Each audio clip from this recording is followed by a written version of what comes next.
Welcome back to my channel. I want to thank all of you for coming back. I appreciate the ones that have been telling other people about me. There is some little bit of traction starting to get itself worked out, but a little more would not hurt. So anything that any of you can do to get other people to watch, I would appreciate it. This one is going to be Get a Life number 5.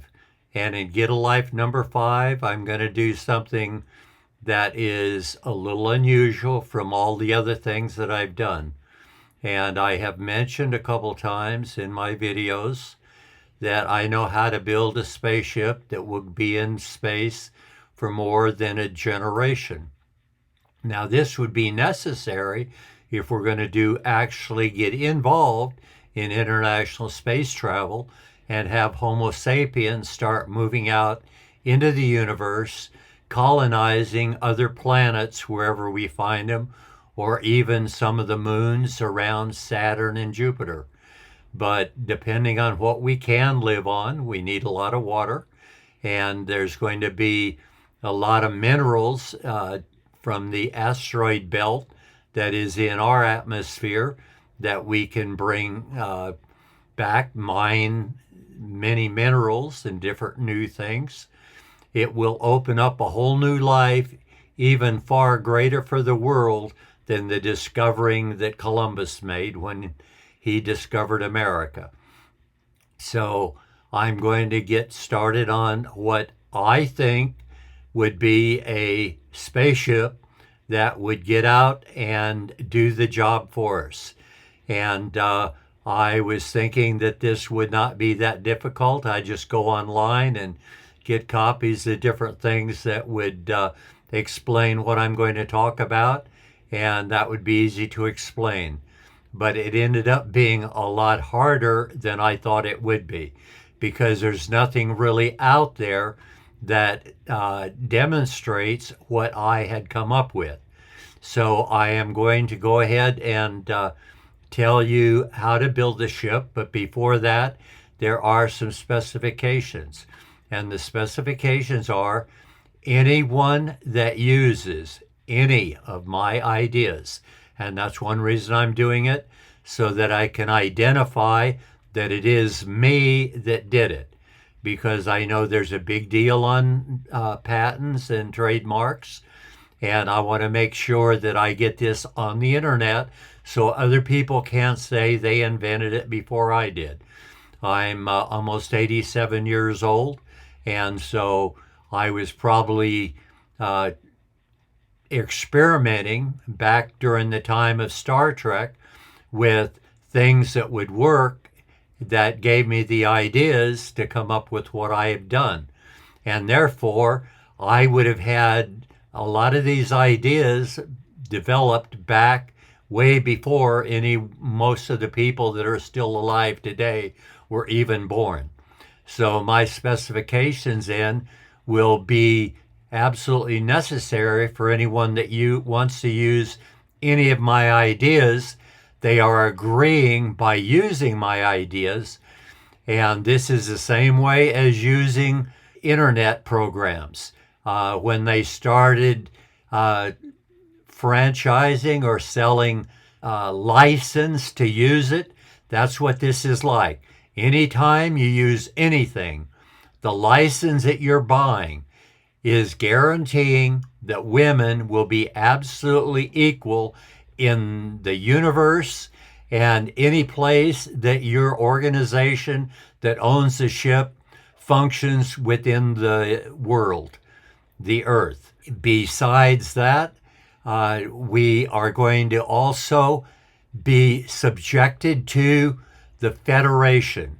Now, the Federation is something used in Star Trek, and they had an organization that enforced the rules of the Federation.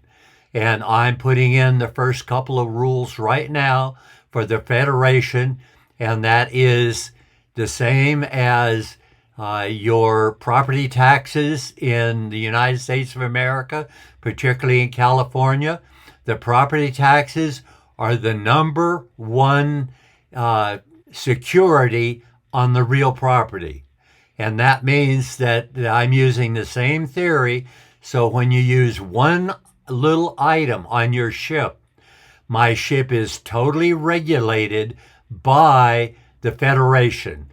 And what the Federation has is the right to give that ship to anyone.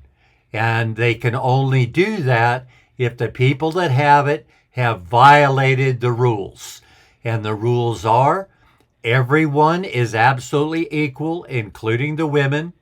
And if the ship is out in a situation where someone is going to have to volunteer to do something, or the life of the entire ship is going to be lost, the captain of the ship does not have a right to tell anyone he has to do something that is going to take his life.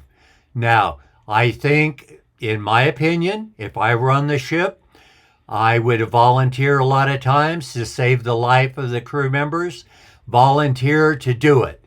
Now, someone volunteers to do it, they can do that, but they cannot be ordered to do it, because what we want is we want people absolutely free as they can be in the universe without being controlled.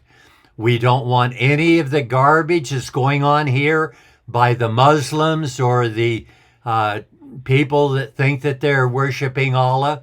Half of them are retarded. And we can have no religious people making any government decisions in space. Government decisions are how one human being treats another. And those are government decisions. They have nothing to do with religion.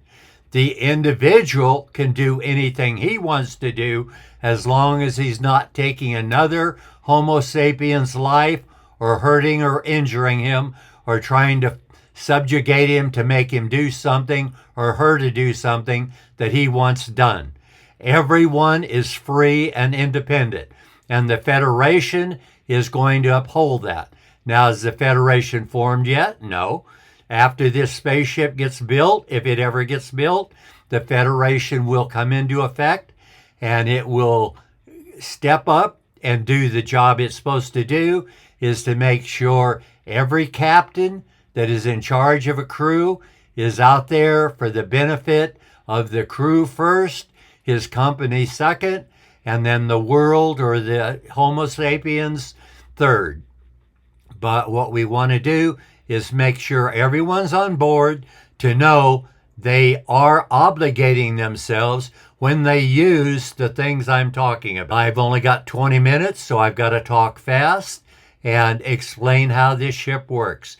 I do not have a lot of good pictures, so I'm going to have to explain it the best I can. And what I envision is there is a spaceship that is circular. And the reason it's circular is once it gets into space, in order to have the gravitational pull on a person's body, that is accomplished by the ship spinning. And as it spins, the centrifugal force on the ship creates the same pressure that the gravity on Earth creates on a human's body. And that will have to be calculated by the rows or the rings in the ship. Now, the ship's going to be talked about like rings, because as the ship spins, that means the gravity is going to be on the outside of the ship. Everything's going to be forced toward the outside. And so what I've done is I've developed a set of rings, and I'm going to explain each of these rings and give pictures as close as I can that will help describe what I'm talking about. When we have the basic ship, we're going to have a ship that has a lot of rings, but the main thing that makes this ship different is on the outside of the ship, a structure that allows the wings to totally rotate, totally independent of being connected to the ship. However, they can be locked down, so when the wings start rotating, they also cause the ship to spin in a circle. So they serve two functions. When they're on the earth, the ship will be just like an airplane. It will have a front and a back, or a direction it's going to fly, but it will be circular. But the two rings will spin in opposite directions. There'll be sets of wings outside of the ship itself on a structure that spins around the outside of the ship. And as these two rings spin, they give a lift to the ship because they're wings, just like on an airplane.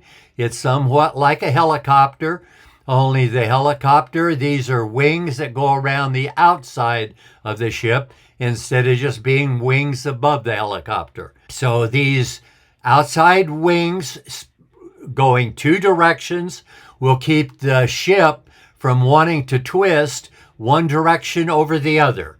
Now, I don't know exactly if they'll both spin exactly the same speed, but whatever speed necessary for them to be able to hold the ship without any extra effort pointing one direction only. The ship won't rotate to the right or the left or clockwise or counterclockwise, because the both rings spinning on the outside will spin at a pace that will keep the ship pointing one direction at all times without any other effort.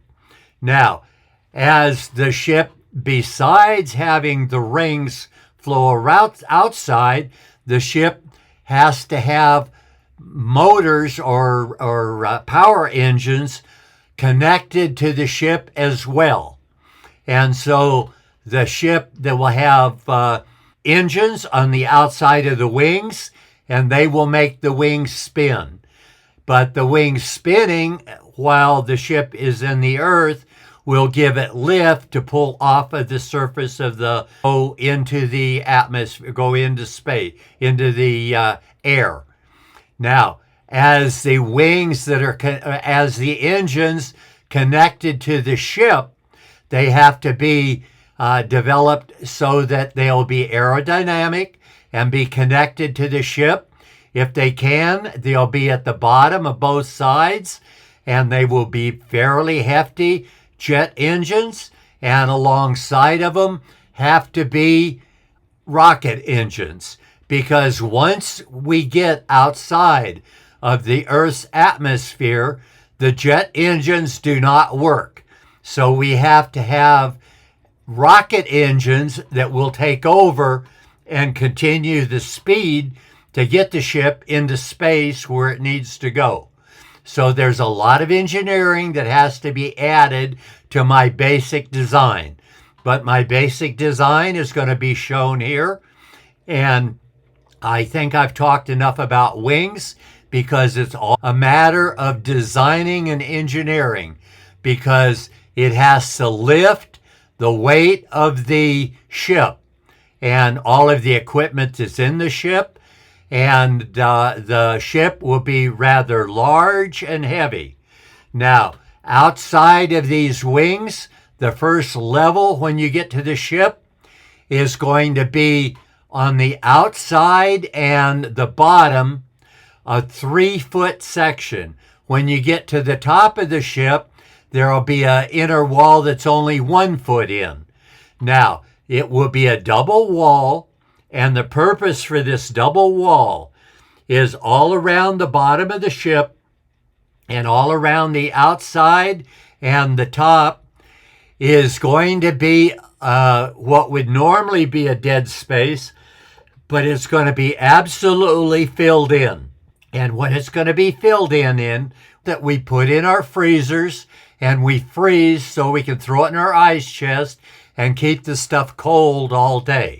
Now, the purpose for this stuff on the ship is that it is very cold in space.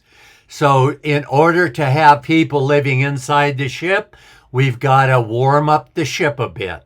And one of the systems for doing it is this stuff that is going to be in the first 3 foot of the bottom and the foot of the top on the double wall will, once it's frozen, will beef up the metal, which will probably be made out of titanium, on the outside. So when debris from space hits this ship, it not only has to go through the titanium, but there'll be 1 to 3 foot of ice right behind it, which will be strong enough to keep the titanium from giving way to anything that can go through it. Therefore, anything that hits the ship will probably disintegrate or break up in small enough pieces that it'll just go around the outside of the ship. And another thing this will do is in the outside ring, after you get in through the 3 foot section, will be what I call the ocean ring. Now, the ocean ring is going to be a ring of the ship that is going to basically duplicate our ocean. It's going to be salt water, and the reason for the salt water is that when the salt water is up against the frozen 3 foot ring, the salt water will keep the ocean from freezing, because the ocean will not freeze at 0 temperature. And once that ring is frozen, even though the outside may be several, maybe even 100 degrees below 0, the inside in the frozen will be 0. And so that means the water that's up against that metal ring on the other side of it will be 0 degrees. That way the ocean will not freeze there. It will be cold. It'll be 0, but it's not frozen. But then we need to have a ring system, an oceanographer on board that will absolutely control the ring. And it serves a purpose not only of warming up the inside of the rest of the ship, but also so that we will have food. If we're going to be in space for a long time, we have to have a supply growing that will continue to feed the crew during this time they're going to be there. So the whole outside ring of the ship will be a ring of ocean. Now the next ring right next to it is going to be what I call the farm ring. It will have sheep, pigs, and chickens. And I don't know about other animals, but those 3 should provide enough food. With this ring will be large enough, and enough animals will be in there, and we will have to have someone else that is an expert on animal husbandry as well, so that they can maintain food for the crew forever. So the first 2 rings now we know of. Well, the outside ring is the frozen ring. That'll be the frozen ring or the support ring behind the metal. Now on the bottom of the ship, there will be another little modification. I'll talk about that right now too, is that in the 3 foot on the bottom of the ship, going up into the 3 foot, going up into, there will be either 4-inch to 6-inch pieces of pipe that will go up from any place from 1 to 2 feet. From the bottom, holes cut with the pipe going up into this ring that will have the fluid around it. And the purpose for this is when the ship comes back into the atmosphere of the Earth, the ship has to come in on a flat side. So the bottom of the ship is what pushes against the air. And this is necessary to slow the ship down from the speed it has to travel in space, so that when it gets in the Earth's atmosphere, it doesn't burn up like an asteroid or a meteorite.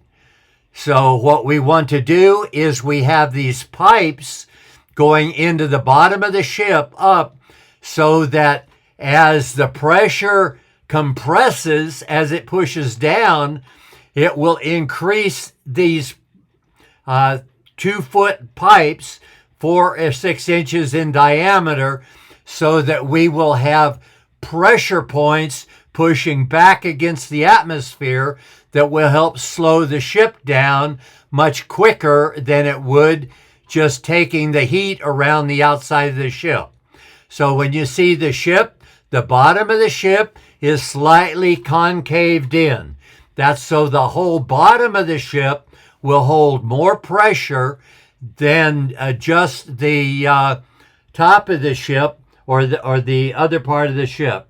Now, what we want to do is make sure that we have everything on the ship that will, coming back into Earth, will slow it without burning it up or damaging the ship. Now, when we do the rings, the ring in the very middle of the ship is designed to keep a shuttle vessel, is to go out of the ship and to take 1 or 2 people of the crew down to maybe the surface of the moon. And then the engine in the shuttle vessel will be hard enough to bring, it's powerful enough to bring the ship out of the gravitational pull of the moon and back up to the mothership, so that it can then dock with the mothership, which is the saucer, which is the spaceship, which is a saucer shape. But in the very center of the ship, shuttle ship will have to come in. So that means the thickness of the mothership will be 50 to 100 foot, just thick in the ship. So this is going to be a very large ship. It's going to be in space. It's going to need a lot of equipment. And we have talked about the first 2 rings. Now the third ring going in is the crew ring. This is the one where human beings will live and work. They will have to have their quarters there. They'll have to have their workstations there. Everything will have to be designed in this ring to support Homo sapiens. Now, that means the speed of the ship will be designed so that the gravitational pull will be the same as the Earth pressure in the third ring. Fourth ring in is going to be the engineering ring. This is where all of the equipment for the ships are designed, where all of the computers will be during this ring. Everything will have to be built in circles, because when the ship is spinning, people will have to walk around and work. Now, I don't know if I have any extra time. If I've already talked 20 minutes, that's going to fill up this. The end of Get a Life number 5. I hope that I have done something to encourage people to start building a ship that is along the order of what I'm talking about, so we can get off of the Earth. So with that, I hope that if you see anything here that you're willing to tell your friends about, you'll subscribe to my channel. You'll come back and see the other things that I have to present. But if that's the time I have now, I'm going to say goodbye. And this is the end of Get a Life number 5. I hope to see you on the next one, and I hope you come and join me then. But for now, goodbye.